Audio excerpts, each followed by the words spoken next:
Tanzania oye! Mtazamaji, mambo yanazidi kuharibika tena zaidi kwake Rais wa Tanzania Mama Samia Suluhu Hassan baada ya uchaguzi ambao ulifanyika tarehe 29 na maandamano yakaanza. Mtazamaji wangu, kuna watu wengi sana ambao inaaminika kwamba wamepoteza maisha yao kutokana na hiyo maandamano ambayo iliendelea Tanzania kwa siku kama 3-4. Mtazamaji wangu, inaaminika kwamba kuna watu wengi sana ambao waliweza kupoteza maisha yao. In fact, kuna picha ambazo ni za kushangaza na kusikitisha ambazo zimekuwa zikisagaa katika mitandao ya kijamii zikionyesha, mtazamaji wangu, watu vile waliweza kuuliwa wakati wa maandamano. Kama kuna picha nyingi sana ambazo zilikuwa zinaonesha hali ilivyokuwa Tanzania, vile mtazamaji wangu, watu waliweza kupoteza maisha yao wakati wa maandamano, jambo ambalo Mama Samia Suluhu Hassan tayari ameweza kusema kwamba wale watu wengi ambao walikuwa wa maandamano hawakuwa kutoka nchi ya Tanzania, walikuwa ni watu wa kutoka nchi ya Tanzania. Lakini mtazamaji wangu, sasa hivi viongozi mbalimbali wameanza kuzungumzia mambo ambayo yalitokea Tanzania, wakiwemo viongozi wa ODM. Tunayaona kule Tanzania ni ya kuvunja moyo sana.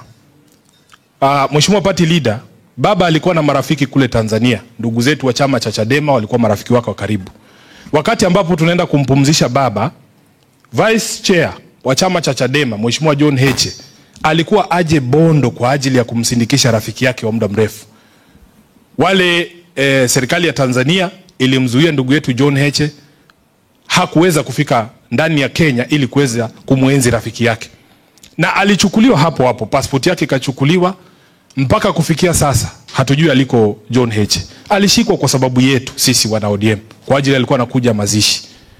Familia yake tunazungumza na wao, wananiambia kwamba John Heche yuko hali mbaya, ni mgonjwa, hajala kwa siku kadhaa, lakini serikali ya dhulma ambayo iko pale imekataa kumwachilia wala kumpeleka kotini jinsi ambavyo sheria zinahitaji.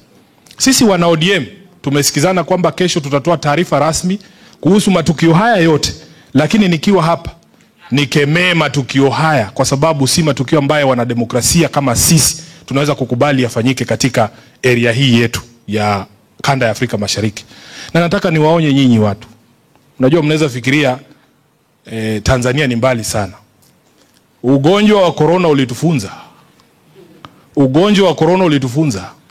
Wewe kama binadamu lazima ujue ni nini kinaendelea katika masoko ya kule China ya kuuza kuku na bata. Kwa sababu usipoangalia nini inaendelea kule, ugonjwa utapoanzia mahali inaitwa Sichuan. Hata sisi hatujui hata Sichuan ni wapi. Ilifika hapa ama haikufika? Ilifika, haikufika. Mnapoangalia huu ugonjwa wa kukandamiza wanademokrasia katika kanda yetu ya Afrika Mashariki, ni jukumu letu kusema hapana, kwa sababu ugonjwa huo kuvuka boda pale ni rahisi sana. Kwa hivyo tutatoa taarifa rasmi kesho, Mheshimiwa Governor na wengine vile tumesikizana, alafu tuweze kuweka wazi mawazo yetu kuhusu matukio yote ambayo yamefanyika pale. Kama wanademokrasia wote katika dunia lazima tusimame wakati demokrasia inakandamizwa. Kwa hayo mengi, nataka niwashukuru. Kama nimewachosha na maji ya madafu,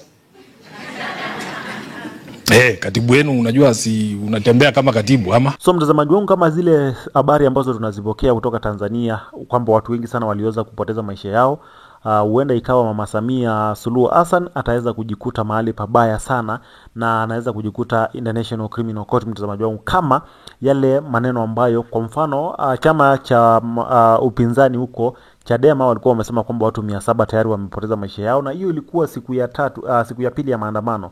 Wakasema kwamba watu 700 wameweza kupoteza maisha yao, wengine wanasema 800. Yani imekuwa na story. Huenda Mama Samia Suluhu Hassan akaweza kujikuta pabaya sana kama hii habari inakuwa ni ukweli, kwamba kuna watu wengi sana ambao wameweza kupoteza maisha yao huko baada ya uchaguzi mkuu. Na nimekuambia sasa viongozi wameanza kuzungumza, viongozi mbalimbali. Kesho ODM wamesema kwamba watatoa statement kuhusiana na kile ambacho kiliendelea Tanzania, na umesikia Sifuna hapo akisema kwamba hata wapinzani hawakupatiwa nafasi ya kuweza kuja Kenya kumzika Raila Odinga, waliweza kuzuiliwa. Hii inaonyesha wazi kwamba serikali ya Tanzania ni kama imeweza kuharibika zaidi, ni kama imeweza kuharibika sana, mtazamaji wangu, kuliko vile tulikuwa tunatarajia na tulikuwa tunafikiria.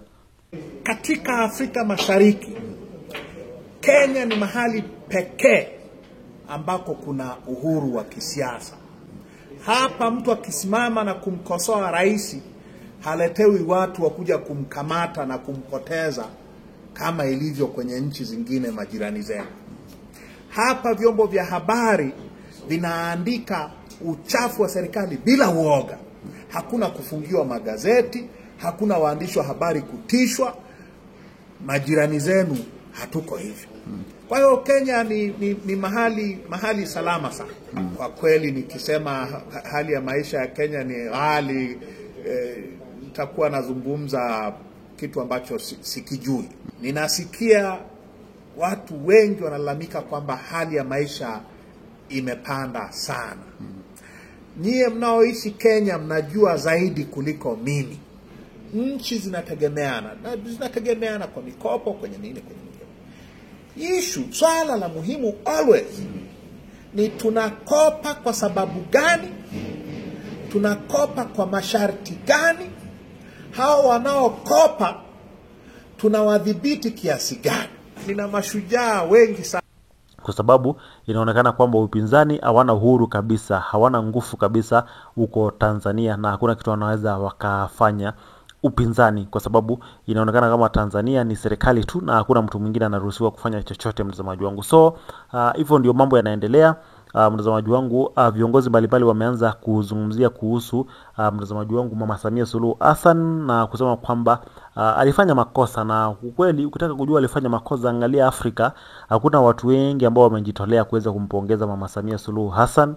Kama kwa mfano wakati William Ruto alishinda, tuliona viongozi mbalimbali wa Afrika walikuwa wanampongeza William Samoei Ruto, uzingatia kwamba yeye hakumsumbuana na opposition, ama hakusumbuana na mtu ambaye alikuwa kwa serikali na opposition hawakusumbuana. Walienda kwa uchaguzi wawili na mmoja akaweza kuibuka mshindi na wakakubali. Uhuru Kenyatta alikuwa na uwezo wa kukatalia pale na kusema kwamba sitatoka na nitamwachia Raila Odinga, na angeweza, kama angetaka kutumia nguvu, hakuna kitu ambacho hakingewezekana. Ingekuwa rahisi sana na angeweza kufanya hivyo, lakini hakufanya hivyo kwa sababu anaipenda Kenya na aliona kwamba hinji ni bora zaidi kuliko uongozi, kwa sababu hakuna haja kuongoza wakati unaongoza watu wanasema kwamba huyu ameongoza, hatukumpigia kura, alijipigia yeye mwenyewe. Inakuwa hata haina ile utamu ya kuweza kuongoza watu, ama kuweza kusema kwamba nilipigiwa kura, mimi ni rais wa Tanzania kwa awamu nyingine, na ni kwa sababu na watu wananipenda na wanaona nimewafanyia kazi. Lakini hiyo yako ya kujukua na kifua,